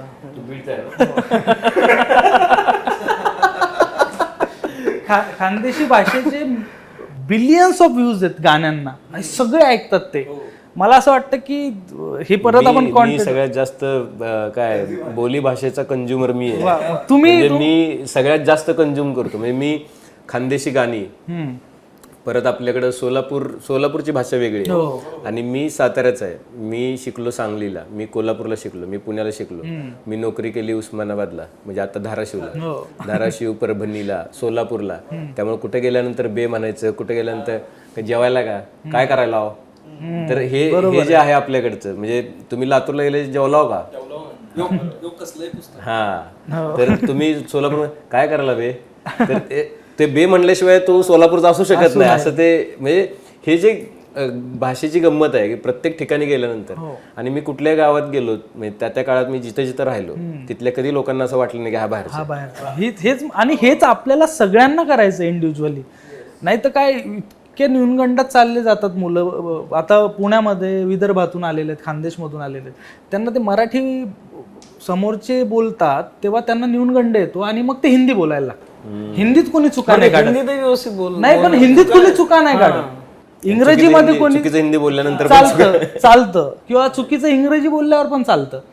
मराठी का नको, म्हणजे मला असं वाटतं. मला अजून एक याच्यात मुद्दा ऍड करेन की ज्यांना लिहायचं आहे त्यांना जर मराठी भाषेत म्हणजे जी शुद्ध जी म्हणतात किंवा प्रमाण भाषा म्हणून त्यात जर तेवढं कम्फर्टेबल नसतील तर ते आपल्या स्वतःच्या भाषेतही लिहू शकतात. हा, किंवा आता आम्हाला पण म्हणतात हिंदीत लिहा, अजून लोकांपर्यंत पोहोचाल. हा, पण मला असं वाटतं की जर तुकारामांनी असं म्हटलं असतं की हिंदीत लिहितो म्हणजे कसं देशभर पोहोचेल, पण तसं नाही करणार आपण. जितके म्हणजे मातृभाषेत जितके आपण व्यक्त होऊ शकतो तितकं मला वाटत नाही दुसऱ्या भाषेत होऊ शकतो. सवंगडी शब्द तू वापरलास म्हणून मी तुला विचारलं, सवंगडीवर काय लिहिलं होतंस तू? म्हणजे सवंगडीचा शब्द आधी अर्थ आपल्या सगळ्यांना सांग. म्हणजे आता जेनझी पण आहेत ना, अल्ट्रा जेनझी, अल्फा ना, काय मला तर काय माहिती. मला असं काय, सवंगडी माझे मित्रच, बाकी त्याचा वेगळा अर्थ काय होत नाही. ती कविता कोणाचा मित्र मी त्या अर्थ मॅटर करतो. तिचा मित्र असं त्या अर्थ लिहिलं ते. तर मला ते ऐकवायचं का आता? इर्षाद. बापरे, ती कविता ठीक आहे. आता सा दूर असतो मी, किती मुश्किल घडी आहे. आता सा दूर असतो मी, किती मुश्किल घडी आहे. मी नसताना तिच्या सोबत तिचा सवंगडी आहे. आता सा दूर असतो मी, किती प्रेमळ आहे तो. वा वा वा. हल्ली सांगत असते ती, असे सांगून मग माझा जीव टांगत असते ती. बघ मी काय करतो, समजावतो स्वतःला मी की तो कुठे कवी आहे. क्या बात आहे. मी नसताना तिच्या सोबत तिचा सवंगडी आहे. आता दूर असतो मी. क्या बात आहे, क्या बात आहे. पण मला भाषेबद्दल दोन गोष्टी मला लक्षात आल्या. त्या म्हणजे एकतर भाषा व्यवहारात आली पाहिजे. म्हणजे कुठल्याही सरकारी कार्यालयामध्ये जिथे इंग्रजी वापरलं जातं तिथे मराठी वापरलं पाहिजे. ती दुसरी महत्त्वाची गोष्ट म्हणजे ज्या ठिकाणी तुम्ही भाषेला इकॉनॉमिक्सशी जोडाल तिथे तिथं भाषा अधिक काळ बरोबर. काय म्हणतात ती अधिक समृद्ध होईल, अधिक टिकेल, अधिक वाढेल. कारण की तुमच्या वापरतच येईल. आता तुम्हाला कोडिंगला काय म्हणतात माहित नाही, आपल्याकडे उगाच लोक म्हणतात ना फार तुला मराठीचं पडलं मग सांग टेबलला काय म्हणतात. अरे मग टेबलला टेबल म्हटलं मराठीत म्हणून काय सगळ्याच गोष्टींना मी इंग्रजी शब्द शोधले पाहिजे असं काही नाही. आणि मराठी भाषा एवढी कम्फर्टेबल आहे किंवा एवढी फ्लेक्झिबल आहे, म्हणजे बटन हा शब्द इंग्रजी आहे, आपण त्याला बटन करून केलंय, टाकलंय. परत बॅगा उचला, बॅग हा इंग्लिश शब्द आहे पण आपण त्याला बॅग, म्हणजे एवढं फ्लेक्झिबल भाषा आहे आपली. आणि रावसाहेब दानवे आहेत ना, ते मराठी भाषेचे सगळ्यात मोठे ब्रँड अँबॅसेडर आमचे सगळ्यांचे आपले. तर ते मला आवडलं त्यांचं. म्हणजे मला त्यांनी काय सांगितलं, त्यांनी एका बाजूला सांगितलं की ते केंद्रीय मंत्री राहिले, पण त्यांनी एका संभाजीनगरमध्येच कुठेतरी भाषणाच्या किस्सा, कुठल्या चीनच्या दौऱ्याचा किस्सा सांगितला. ते म्हणाले की काय फार करावं लागत नाही, हाऊ मच, टू मच आणि थँक्यू ह्या 3 शब्दावर मी 12 देश फिरलो असते. आणि त्यांनी शपथ पण मराठीत घेतली होती. मराठीत घेतली. तर ते म्हणले की कसं, ते म्हणे की मी गेलो ते चीनमध्ये, आम्ही सगळे खासदारांचा दौरा गेला होता, तर ते कुठली वस्तू घ्यायला गेलं की हाऊ मच, तर मग तो कॅल्क्युलेटर दाखवायचा. मग आपण त्याला म्हणायचं टू मच, आपण कॅल्क्युलेटर दाखवायचं एवढंच देणार. तो म्हणायचा नो नो नो नो, मग तो परत एक आकडा लिहायचा, तो no no no no no, मग परत आपण एक आकडा लिहायचा. असं करून बार्गेन करून आणि मग सगळं झाल्यानंतर घेतल्यानंतर थँक्यू असं म्हणून. तर ते म्हटले की काय फार तुम्हाला भाषा, आणि आता गुगल ट्रान्सलेटर्स आणि ह्या सगळ्या गोष्टी आल्यात. जर आपण बाहेरच्या देशांमध्ये गेल्यानंतर त्यांच्या भाषा आपल्याला कळावी म्हणून आपण गुगल ट्रान्सलेटर वापरतो, तर आपल्यातल्या लोकांना इथल्या हिंदी बोलणाऱ्या, अजून कुठली इंग्रजी बोलणाऱ्यांना गुगल ट्रान्सलेटर वापरून आपली मराठी शिकता येईल की. पण आपण मराठीत बोललो तरच ते होईल. एक तू खूपच चांगला एक व्यावसायिकचा मुद्दा सांगितला की जसं जे व्यवसाय असतात त्याच्यामध्ये मराठी भाषा पण आली पाहिजे, त्याची ज्याला आपण इंग्रजी युटिलिटी असं म्हणतो. आता ना आपण माझ्या निदर्शनात 2-3 गोष्टी येतात की फेसबुकचे ॲड्स येतात मराठीतनं, गुगलचे ॲड्स मराठीतनं येतात, इतके मोठमोठे ब्रँड्स मराठीतनं ॲड्स करतात. हे कोणीतरी लिहितच असणार ना. त्यातल्या त्यात जे नाही करत तसं, जे आता ट्रान्सलेटर वापरतात त्याचे पण मीम बनवून येतात. बऱ्याच वर्तमानपत्राच्या जाहिरातींमध्ये आपल्याला खूप चुका दिसतात. हे भाषांतरित न करता जर ब्रँड्सने जर सरळ सरळ लेखकांकडून जर लिहून घेतले, कॉपीरायटर्सकडून जर लिहून घेतलं हे सगळं, किंवा भाषांतराचं एक असतं की शब्दशः भाषांतर, पण पुस्तकांसाठी भावानुवाद नावाचं एक गोष्ट होती, ती जर करून घेतली लेखकांकडनं, तर मला वाटतं अजूनच त्याचं व्यावसायिकीकरण होऊन आणि खूप चांगला फायदा सगळ्या लेखकांना आणि भाषिक अभ्यासकांना होईल. आणि मग लोकांना पण ते एक म्हणून आता बघा शासनाने पण उपयोजित मराठी आणलेलं आहे, त्याच्यामध्ये हाच सगळा कोर्स आहे की पॉडकास्ट कसा घ्यायचा, वर्तमानपत्रांमध्ये काय लिहायचं वगैरे. तर हे जास्तीत जास्त जेव्हा घडत जाईल ना त्याचा फायदा होईल. त्यासाठी असं आहे की मराठी लोकांनी आधी ज्या काही चुकीच्या गोष्टी आहेत त्या स्वीकारल्या नाही तरच ते होऊ शकतं. म्हणजे मराठी लोक फार पाहतात आणि सोडून देतात, अरे चुकीचं लिहिलं असं म्हणून. त्याच्याबद्दलची प्रतिक्रिया ज्यावेळेला उमटेल त्यावेळेला ते लोक मराठी भाषेबद्दल गांभीर्याने विचार करतील की आपल्याला केवळ अनुवाद करून नाही जमणार, किंवा केवळ त्याच्याबद्दल काय गुगल ट्रान्सलेट टाकला आणि ऍड देऊन टाकली, छापून टाकले असं नाही जमणार. तर त्याची प्रतिक्रिया तेवढी, भाषिक प्रतिक्रिया तेवढी तीव्र असावी लागेल. आता आपण असं आहे की आपण बऱ्याचशा गप्पा मारल्या, आपण भाषेबद्दल पण बोललो, भाषा कशी वाढेल. तुम्हाला मराठी, आता हे एकदम थोडक्यात मला जाणून घ्यायचं की मराठी तरुणांकडे बघितल्यानंतर काय वाटतं तुम्हाला? असं वाटतं की काय अडचण नाही आहे हे सगळ्या लोकांना, जे त्यांना काय इंग्रजीमध्ये बोलल्यानंतर पण जी तीव्रता खोली समजते, किंवा दुसरा एक आहे की आपल्याकडे उर्दू गझल शायरी याच्याबद्दलचं पण खूप प्रेम आहे, ते जे समजतं तेच आपल्याकडच्या मराठीचं पण. आता अधर शब्द समजत नाही ना, पण तिकडचा एखादा शब्द लगेच समजतो. किंवा सवंगडी शब्द, आता हा सवंगडी इतका सोपा शब्द आहे, आपण सगळ्यांनी बघितलेला वापरलेला शब्द आहे. तर वाटतं असं की काय अडचण नाही आहे, समजतंय लोकांना मराठी भाषा शब्द. म्हणजे मला तर वाटतं समजतायत, कारण आमच्या कार्यक्रमांविषयी मी म्हणजे मला बोलायचं की जे पण लोक येतात ते IT-तले असतात. बरेच लोक असं असतात की कुणासोबत तरी आलेले, आम्हाला कवितेतलं काही कळत नाही असं म्हणून येतात आणि त्यांनाच मग या कविता आवडायला लागतात. तर आपला हा एक पूर्वाग्रहच असतो की आम्हाला कवितेतलं काही कळत नाही. हेच आपण उर्दूतलं पण काहीच कळत नाही आपल्याला तसं पाहिलं तर, पण आपल्याला ते दाखवायचं असतं की आम्ही कसं ऐकतो, आम्ही कसं उर्दू भारी भारी ऐकतो. तसंच मला वाटतं मराठीत पण या गोष्टी जेव्हा येतील की तो जो पूर्वग्रह लांब सोडून आपण जेव्हा बसू आणि खरंच ऐकू आणि मग ठरवू की आपल्याला जमतंय की नाही, तर जेव्हा जेव्हा लोक हे करतील ना, मला वाटतं असं कुणीच नसणार, कारण आपली मातृभाषा आहे. फार फार तर तुम्ही शेजारच्याला विचारू शकता एखादा शब्द, पण 99% कुणाला काहीच अडचण येणार नाही शब्दासाठी. खरं आहे. आणि हां, आम्ही म्हणजे बीएडमध्ये जेव्हा मानसशास्त्र शिकायचो तेव्हा एक त्याच्यामध्ये एक कन्सेप्ट होती की तुम्हाला जर काही जाणून घ्यायचं असेल की समोरचा कसं प्रतिसाद देतोय, तर त्याला कम्फर्टेबल करणं ही तुमची जबाबदारी आहे. तसंच मला तरुणांबाबतीत वाटतं की ही जी शंका आहे की तरुणांबाबतीत काय वाटतं किंवा आजचे तरुण भाषेविषयी कसे व्यक्त होतात, मुळात याच्या पलीकडे हा एक प्रश्न आहे की आपण मराठी तरुणाकडे मराठी म्हणून पोहोचतो का, किंवा त्याच्याशी आपण कसं व्यक्त होतो. बऱ्याच वेळेस काय होतं की आपण परस्पर संवाद साधत असताना सुद्धा समोरचा मराठीच असतो, पण त्याला वाटतं की हा हिंदी आहे. तो आपल्याला विचारतो, भैया ये ऐसा ऐसा जाना है मेरे को, ये कैसा जाएंगा मैं. आपल्याला वाटतं अरे हा हिंदी, मग ह्याला मराठी कळेल का, मग आपण वाकडं तिकडे सांगतो शिदा जाऊन व असे आयसा वळो हे करू. तर मग नंतर मग त्याला लक्षात येतं की तू मराठी आहे. आणि मग हे आपण त्याच्यासारखं बनायला जातो आणि आपली भूमिका सोडून देतो. मग आपण जर म्हणजे विवेकानंदांचं मला छान उदाहरण आठवेल इथे की त्यांना कोणीतरी हाय बोललं होतं तर ते नमस्कार बोलले, आणि त्यांना समोरचा जेव्हा नमस्कार बोलला तेव्हा ते हाय बोलले. तर मग समोरच्याने विचारलं त्यांना की तुम्ही असं का केलं उलट, जेव्हा मी तुम्हाला हाय बोलतोय तेव्हा तुम्ही नमस्कार म्हणताय. तर विवेकानंदांनी सांगितलं की जेव्हा तुम्ही हाय बोलले तेव्हा तुम्ही तुमचं कल्चर रिप्रेझेंट केलं, मी नमस्कार बोलून माझं कल्चर रिप्रेझेंट केलं. जेव्हा तुम्ही नमस्कार बोलले तेव्हा तुम्ही माझ्या संस्कृतीबद्दलचा आदर दाखवला, मग मी हाय बोलून तुमच्या संस्कृतीचा आदर दाखवला. तर आपण कसं रिप्रेझेंट करतो ते आपल्यावर डिपेंड आहे की आपण समोरच्याला कसं कम्फर्टेबल करतो, आणि मग आपण जाणू शकतो की हां समोरचा ओके, आता आपण पण नॉर्मल राहायला पाहिजे.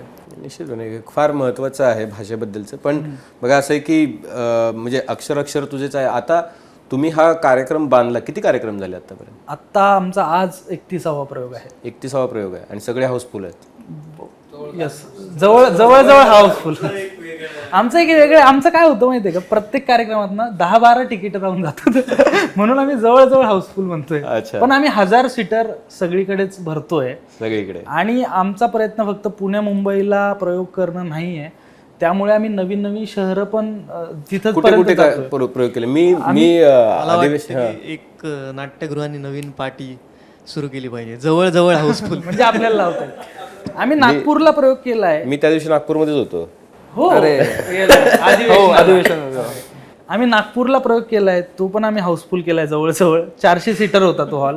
आम्ही अमरावतीला प्रयोग केलेला आहे, आम्ही बुलढाण्याला प्रयोग केलेला आहे, आम्ही छत्रपती संभाजीनगरला संभाजीनगरचा ओव्हर क्राऊड होता, पण संभाजीनगरचा ओव्हर क्राऊड होता. लोक पण मला मराठवाड्याबद्दलची एक गोष्ट खूप पॉझिटिव्हिटी सांगायला लागेल. कुठलीही लोक चळवळ असेल, कुठलीही अशी गोष्ट असेल की जी परफॉर्मिंग आर्ट आहे किंवा कुठलीही, तर त्याला जबरदस्त प्रतिसाद लोकांमधून मिळतो. तुम्ही कुठल्याही शहरामध्ये जा, अगदी बीडला जा, अंबाजोगाईला जा, नांदेडला जा, कुठल्याही मराठवाड्यातल्या शहरामध्ये तुम्हाला म्हणजे काय लोकांच्या प्रतिसादाची कमी कधीही जाणवणार नाही आणि कधीच जाणवत नाही ती, आणि ती खूप चांगली गोष्ट आहे मला असं वाटतं. अरुण म्हात्रे असं लिहितात मराठवाड्याबद्दल. वा वा. कोणाला सोडत नाही. तडतडणारे ऊन साहतो मराठवाडा, वा वा.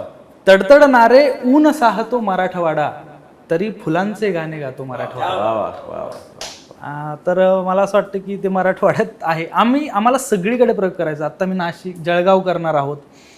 आम्हाला जिथं जळगाव असतं ते जळगाव जिथं कुठं मराठी माणूस आहे या जगाच्या पाठीवर, तिथं आम्हाला प्रयोग करायचा आहे, आणि आम्ही तो येत्या काही वर्षात नक्की करूया. महाराष्ट्रात तर आमचं हे स्वप्न आहे की म्हणजे अगदी आम्ही बाहेरचं इच्छा असतेच आपल्याला जायची, पण आम्हाला महाराष्ट्रातले 36 जिल्हे हे पूर्ण करायचे आहेत. क्या बात. आता अपूर्व म्हणाला की तो मराठवाड्यातून आहे, तो मराठवाड्यातून आहे, अविनाश मराठवाड्यातून, मी मराठवाड्यातून, आणि आम्ही 3 जण जास्त फुलावर लिहितो. वा वा वा वा. आणि नैनसच्या इकडे कोकणात एवढी फुलं फुलतात आणि तो म्हणतो तो शहरावर लिहितो फुलं. लिहिलं होतं हे सगळेच फुलं करतात. मला नाही नाद कुण्या फुलाचा, मला नाही नाद कुण्या फुलाचा, त्यात मी आहे असा गुणाचा गुणाचा. वाटतात सारी फुलं विषारी, प्रेम काय भानगड अघोरी, आहा राहील ना जीव या मुलाचा आहा. मुलाचा. मला नाही नाद कुण्या फुलाचा फुलाचा. असं आहे. मग ते कसं आहे, जिथे पिकतं तिथे काय पिकतं तिथे विकत नाही, तसं आहे. मला पण तिथे मग फुलांचं फुलावर कोणी लिहिलंय? सगळ्यांनीच बघू मला सारंगनी काय लिहिलंय? पुन्हा एकदा गुलाब फुलला बागेमध्ये माझ्या, पुन्हा एकदा गुलाब फुलला बागेमध्ये माझ्या, पुन्हा एकदा अंगावरती काटा आला आहे. वा वा. आणखी एक लिहिलं की पेच साधा सुटत नाही, स्वार्थ माझा सुटत नाही, मोगऱ्यावर जीव जडतो मात्र चाफा सुटत नाही. वा वा. कोपऱ्यामध्ये मनाच्या एक आडोसा दिला, कोपऱ्यामध्ये मनाच्या एक आडोसा दिला, प्रेम मागितले सकुवन मी तुला चाफा दिला. आणि आणखी एक अशी होती की गुलाब चाफा जुई मोगरा इत्यादींवर सुचण्याआधी, गुलाब चाफा जुई मोगरा इत्यादींवर सुचण्याआधी, निर्माल्याचे गुण गाणारी एक अनोखी ओळ सुचावी, वेळ कशीही असो. आणि मग गुलाब चाफा अत्तर बित्तर तुझ्या पुढे तर काहीच नाही, गुलाब चाफा अत्तर बित्तर तुझ्या पुढे तर काहीच नाही, झाडे वेली हिरवळ डोंगर तुझ्या पुढे तर काहीच नाही, तुझे चुकून डोळे डबडबले असे वाटले होते तेव्हा, तुझे चुकून डोळे डबडबले असे वाटले होते तेव्हा, गंगा यमुना अथांग सागर तुझ्या पुढे तर काहीच नाही. तर हे तुझ्या पुढे तर काहीच नाही हे अपूर्वचं पुस्तक आलेलं आहे नवीन कवितांचं. आणि याच्या खूप आनंदाने सांगायला पाहिजे की याच्या 6,000 प्रती ज्या आहेत त्या आतापर्यंत 6 महिन्यात गेलेल्या आहेत. म्हणजे वाचकांनी त्याला इतका उत्स्फूर्त प्रतिसाद दिलेला आहे. आणि मला असं वाटतं व्हॅलेंटाईन डेला जास्त गेलं. हो 500 500 म्हणजे एकाचा आत्ता मेसेज आला आहे की म्हणजे खरंच मेसेज आहे तो, म्हणजे दाखवू नाही शकत पण खरंच आहे. तो म्हटला की माझी म्हटले मला 2 पाहिजे आणि म्हटला सर कधीपर्यंत येतील. म्हटलं आमचं ऑफिस सांगतं की 4-5 दिवसात येईल. तर तुम्हाला मेसेज आला की सर नक्की लवकर पाठवा, ती 4-5 दिवसाहून नाराज आहे माझ्यावरती. वा वा. तर म्हणजे मला एक छोटंसं सांगायचं की हे पुस्तक पण ना एक म्हणजे आपण जसं म्हणतो की गिफ्टिंग मॉडेल पण बनावं एक पुस्तक, की आपण पुस्तकं भेट द्यावी. सारंगची ओळ आहे जी की इथं याच्यात मी टाकलेली आहे, ही मला खूप आवडते ओळ, की आपल्या दोघांमध्ये गुलाब नाही पुस्तक आहे, हे बरं आहे. क्या बात, क्या बात. त्यामुळे खूपच असंही सांगायला हरकत नाही की हे पुस्तक न्यू इयर आणि बस झालं. नाही लोक नोट्स म्हणून वापरतात सध्या, की याच्यामधलं काय कुणाला ऐकवावं. प्रेमाच्या नोट्स, कारण मी आमच्या कार्यक्रमात तुम्ही बघितलं 21 अपेक्षित. प्रेमाचे 21 अपेक्षित. माझ्या कार्यक्रमात ना आमचे असे थोडे कॅरेक्टर बनतात, तर मी ना असं सिनियर बोलतो. तर एक दिवस माझ्या तोंडून निघालं की हे नोट्स आहेत या सिनियरच्या.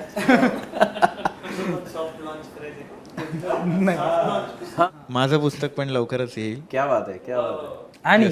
आणि काय बस काय घोषणा काही नाही अजून. घोषणा काय नाही, तारीख ठरली नाही आहे, वेळ ठरली नाही आहे, पण काम चालू आहे. प्रकाशक पण ठरला नाही. प्रकाशक पण ठरले आहेत, जवळ ठरले जवळ येस, मनसुबा ठरलाय, लवकरच येईल. बरं झालं ठरलं म्हटलं बाबा, नाही तर लोक कमेंट्स मध्ये लगेच यायचे. पण तर डीएम वाढले असतील ना असे मोठे कार्यक्रम केल्यानंतर? कुणाचे? नियम सगळ्यांनाच खूप वाढलेले आहेत. मला नाही, मला मुलांचे येतात दादा म्हणून. मी कन्सल्टन्सी करतोय सध्या. नाही, ऍक्च्युली मी खरं सांगतो, मुलींचे मेसेज येतात पण मुलांचे पण मेसेज येतात आणि आम्हाला खूप चांगलं वाटतं, कारण मुलं तसे कोणाला मेसेज करून बाबा त्याचं असं करत नाही. त्यातल्या त्यात मुलींना करत नाही. अप्रिशिएट नाही खरंच. हो हो हो हो. मी अजून एक गंमत सांगेन. मी सवंगडीची कविता आहे, तसे सगळे हसत असतात त्याच्यावर, पण मला एका मुलाचा मेसेज आला होता, त्याचे करोनामध्ये आई वडील गेले होते आणि मला कळत नाही तो त्याच्याशी कसं रिलेट करत होता त्या कवितेकडे. तो बोलतो की मला वेगळंच फील होतं, मला रडू येतं ती कविता ऐकल्यावर. बापरे. आणि मला खूप भारी वाटलं ते बघून. हा पण एक खूप मुद्दा की लोक कशी एखादी कविता घेतील. आता तुझ्या पुढे तर काहीच नाही. जर तुम्ही ऑडिओ सेक्शन मध्ये गेले रीलच्या, लोकांनी आई, बायको, मुली, काही म्हणजे कुत्र, मांजर, त्याला ते हे लावलेले की तुझ्या पुढे तर काहीच नाही. हे कुणालाही म्हणू शकतो आपण. बघा, खूप सुंदर अक्षय जोशी म्हणून आमचे मित्र आहेत, त्यांनी मराठीतला एक फार चांगला प्रकार आहे विडंबन. एका साहित्यकानं लिहिलेलं दुसरे विडंबन करायचे. तर ते आता पण आमच्या पिढीत पण ते सुरू झालंय. आता ह्याचं कसं तुझ्या पुढे तर काहीच नाही, त्यांनी एक कविता लिहिली, तुझ्या मागे बरंच काही. पण मला हे पण सांगायला लागेल की कविता प्रसिद्ध झाल्यावर त्याचं विडंबन होतं. तर मराठी कविता प्रसिद्ध होणं, ते परत विडंबन त्याचं होणं, आणि हे आपण वेगवेगळ्या फॉर्मॅटमध्ये वापरणं या कविता, हे खूपच वाढलेलं आहे आता. आणि ही खूप सकारात्मक गोष्ट आहे कवितेची. मला असं वाटतं की त्यामुळं अपूर्वचं पुस्तक ज्यांना ज्यांना नोट्स म्हणून वापरायचं आहे, ज्यांना 21 अपेक्षित म्हणून वापरायचं आहे, किंवा ज्यांना केवळ याचा काय एक रसिक म्हणून हे तुमच्या संग्रही असावं असं वाटतं, ज्यांना कोणाला मराठीवर कवितांवर ती प्रेम आहे, त्या सर्वांनी या पुस्तकाचा लाभ घ्यावा. न्यू एराचं पब्लिकेशन आहे आणि तुम्ही हे पुस्तक तुम्हाला बाजारामध्ये उपलब्ध आहे. उपलब्ध सगळीकडे उपलब्ध आहे. हां, तर मला आता शेवटाकडे होता आपण जवळपास एका तासापेक्षा आपण जास्त गप्पा मारतो असं वाटलं नाही. आणि मला खरंच म्हणजे इतकं हास्य विनोद करत मला तुमच्या कुठल्या कविता आवडतात यापेक्षा म्हणजे अपूर्वची तुला कुठली आवडते तो ती सादर करेल. तुम्ही एकमेकांच्या कविता तुमची फरमाईश त्याला सांगा. अपूर्वची मला ही कविता आवडते, गाऊन ऐकवतो मी. सारंगनी चाल लावलेली आहे. या जगण्याचे शल्य असे की मौन चालले आहे वाढत, बोलायाला बरेच असते पण बोलावे नाही वाटत. या जगण्याचे शल्य असे की तरंग प्रेमळ उठले नाहीत, याचे कारण नंतर कळले. तरंग प्रेमळ उठले नाहीत, याचे कारण नंतर कळले. नदी कोरडी होती ती खडे राहिलो आपण टाकत, या जगण्याचे शल्य असे की. यातलाच एक शेर मी गातो अपूर्वाचा, मला आवडतो. आयुष्याच्या मंचावरती प्रत्येकाचा अभिनय असतो. आयुष्याच्या मंचावरती प्रत्येकाचा अभिनय असतो. हसत हसत वावरतो आहे जो तो आपुल्या जखमा झाकत, या जगण्याचे शल्य से की. मला नैनेशची एक कविता आवडते. नैनेश अशा विनोदी अंगाने जाणाऱ्या कविता खूप लिहितो, म्हणजे ते चांगल्याच आहेत. पण मला नेहमी वाटतं की त्याच्यात एक अकादमी लेवलचा कवी आहे दडलेला, कारण त्याच्या खूपच चांगल्या सामाजिक कविता आहेत. म्हणजे तो म्हणजे वाटत नाही त्याकडे, पण खूपच ताकदीचे एक. आणि मला असं होतं की ही मी लिहायला पाहिजे होती कविता, कारण मी मराठवाड्यातला आहे. तर पूर ओसरला घरातलं पाणीही सरलं, पूर ओसरला घरातलं पाणीही सरलं, घरातला गाळ काढल्यावर मुलगी शाळेत गेली, तेव्हा तिने गृहपाठ पूर्ण केला होता पावसाच्या निबंधाचा, ज्यात तिने असं लिहिलं होतं, धरणाचे दरवाजे उघडले की पाऊस घरात शिरतो. लिहिणारा जबरदस्त. आणि ती गावाकडे भेटणं, मित्र गावाकडे, ती ऐकव, ती पण आवडते मला. म्हणजे सामाजिक कविता पण लोकांपर्यंत पोहोचतील. गावच्या मित्रांना शहरात भेटणं म्हणजे सकाळच्या पाराला कोंबड्यानं दिलेली बांग ऐकणं, म्हणजे नदीत खोल उडी मारून मातीवर काढणं, म्हणजे बंद असलेल्या गुहेचं बेधडकपणे दार उघडून निडरपणे आत शिरणं. गावच्या मित्रांना शहरात भेटणं म्हणजे शहरात गाव भेटणं. क्या बात. क्या बात. गावच्या मित्रांना शहरात भेटणं म्हणजे शहरात गाव भेट. शहरात गाव भेटणं. तर क्या बात. खरंच खूप चांगल्या सामाजिक कविता. तू आता मला सारंगची अविनाशचा ऐकव एक शेर आवडतो. हा.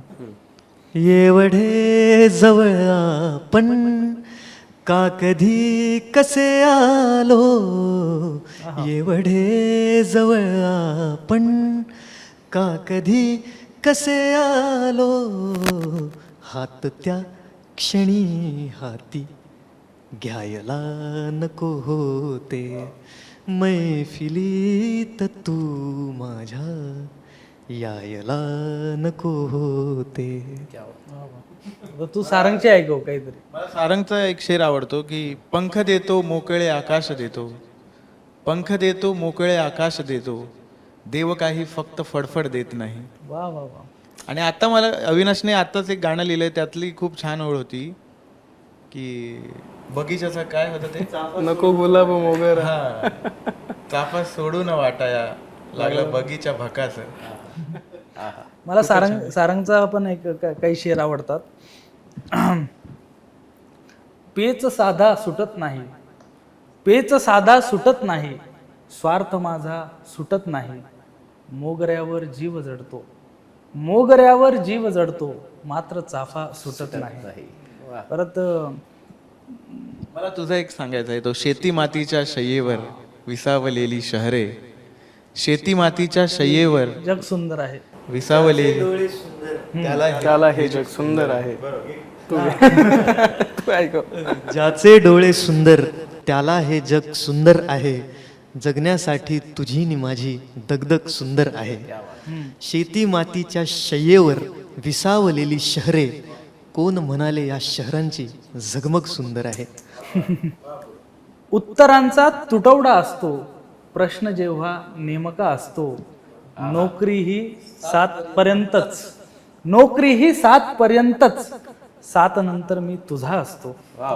हा आणि हा शेर खूपच रिलेट होतो की हा गराडा मैफिली पुरता, हा गराडा मैफिली पुरता, एरवी मी एकटा असतो. वा वा. मला सारंगचा शेर आवडणार की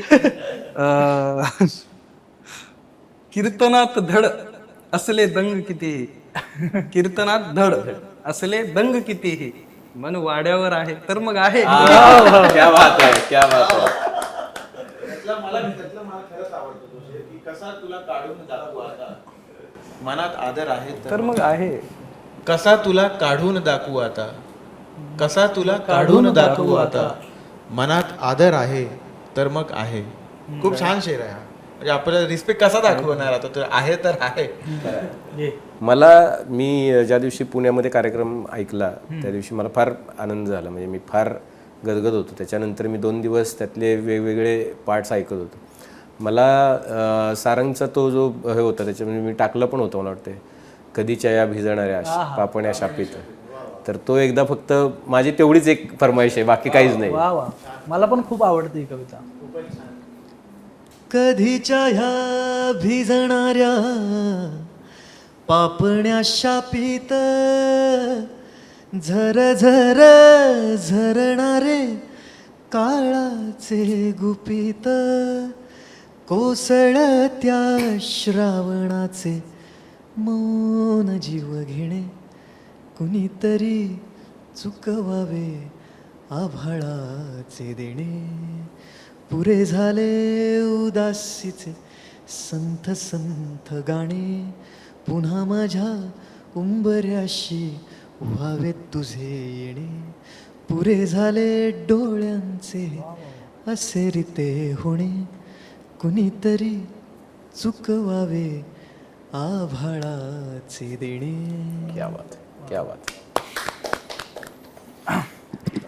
आता कार्यक्रमाच्या आपण शेवटाकडे आहोत आणि मला असं वाटतं की कुसुमाग्रजांच्याच ओळींनी शेवट झाला पाहिजे. पण त्याआधी मला असं वाटतं की मी पहिल्यांदा जे म्हटलं होतं की काही चिंता करण्याचं कारण नाही, तासभर तुम्ही ऐकल्यानंतर तुम्हाला खात्री पटली असेल, आता तुम्ही त्याच्यावरती तुम्ही ठाम झाला असाल, तर आपलं काही फार मोठं या पृथ्वीतलावर येऊन काम आहे वगैरे असं काही नाही. गे मायभू तुझे मी फेडीनं पांग सारे आणि न आरतीला हे सूर्यचंद्र तारे. तुम्ही तुमच्या भाषेसाठी पांग फेडायचेत म्हणजे काय करायचं, तर आत्ता जी काही आपली मराठी भाषा आहे, आपण ज्या मातीमध्ये जन्मलो, ज्या भाषेमुळं आपला पूर्ण भावबंध आपण ज्याला म्हणतो आपला स्वतःचा पण एक तयार होतो, तर तो तयार झाला, तो जपणं, तो वाढवणं आणि तो पुढं मला असं वाटतं पुढच्या पिढीकडे देणं हेच एकमेव काम आहे. आणि ते एकदम नेटानं करण्याची गरज पण आहे. असं नाही की ते होईल जाईल असं नाही, नेटानं करण्याची गरज आहे. काही गोष्टी ह्या नेटानेच करायच्या असतात. नेटाने या शब्दाचा अर्थ तर परत प्रोफेसर जीव लावून ठरवून कंबर कसून मला असं वाटतं व्यवस्थित. मला असं वाटतं की ते काम आपण केलं तर आपल्याला काही दुसरं करण्याची आवश्यकता भासणार नाही. आता अपूर्वकडं ह्या कार्यक्रमाचं काही फॉर्मल काय समापन एंडिंग काय असणार नाही. ते जे काय असेल ते अपूर्व करणार आहे. म्हणजे मला नेहमी वाटतं की जोपर्यंत या महाराष्ट्राच्या मातीमध्ये मराठी कवितेवरती प्रेम करणारा रसिक जिवंत आहे ना, कारण आपल्या जन्मापासून तर मरणापर्यंत आपल्यासोबत कविता आलेली आहे. आपण आई बाबा म्हटल्यानंतर जर कुठली गोष्ट आपल्या मुखातून आली असेल तर ती कविताच आहे. तर मला वाटतं जोपर्यंत हा रसिक जिवंत आहे तोपर्यंत महाराष्ट्रामध्ये मराठी भाषा जिवंत आहे, तोपर्यंत काही चिंता करायची गरज नाही. आज स्वर्गीय कुसुमाग्रजांची जयंती आहे आणि त्यानिमित्त आपण हा मराठी भाषा गौरव दिन साजरा करतो. मला कुसुमाग्रजांची एक कविता फार आवडते, तशा बऱ्याच आवडतात, पण आजच्या दिवशी मी किती काळाचं पुढचं एखादा जण लिहू शकतो किंवा ते स्वतःच्या लिखाणावरती किती विश्वास त्याचा असू शकतो, की घरातलं राशन संपल्यावर रद्दी विकायला काढली. घरातलं राशन संपल्यावर रद्दी विकायला काढली, तेव्हा तू हसून म्हणालीस की तुमच्या कवितेचे कागद यात घालू का.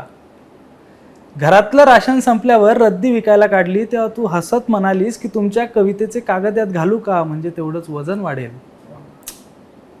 मी म्हणालो, जे काम काळ उद्या करणार आहे ते तू आता करू नकोस. मी म्हणालो की जे काम काळ उद्या करणार आहे ते तू आता करू नकोस.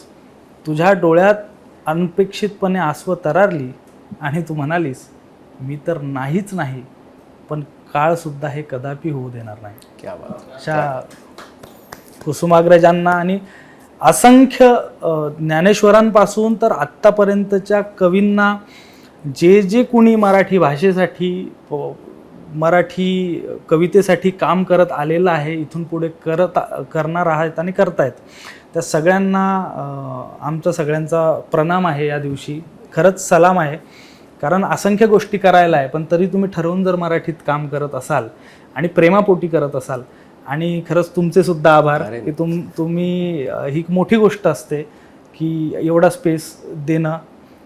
त्यामुळे खरंच धन्यवाद. मला फार आनंद झाला. खरं तर मला स्पेस देता आल्यापेक्षाही मला तुमच्यासोबत कार्यक्रम करता आला याचा फार आनंद झाला. फॉर्मल एंडिंग नसणार आहे असं मी म्हटलं होतं, तरीसुद्धा पालखीचे भोई फार महत्त्वाचे असतात आणि ही सगळी मंडळी जी आहेत ती भोई आहेत मराठी पालखीची. आणि जी पालखी काय माऊलींनी आणि तुकोबांनी आपल्या सगळ्यांच्या खांद्यावर दिली, तर हे पालखीचे भोई आहेत, तोपर्यंत काही चिंता करण्याचं कारण नाही. त्यामुळं आजच्या कार्यक्रमामध्ये आपण थांबतोय, पण अक्षर अक्षर तुझेच आहे पेज तुम्ही फॉलो करा आणि कुठे कार्यक्रम आहे ते बघा आणि कार्यक्रम बघायला जा, कविता ऐका, कविता साजरी करा आणि मराठी भाषा सुद्धा साजरी करा. आणि त्यासोबत मुंबई तकचं यूट्यूब चॅनल सबस्क्राईब करायला विसरू नका. व्यवहार मराठी भाषेमधला संपला नाही पाहिजे. पाहत राहा मुंबई तक.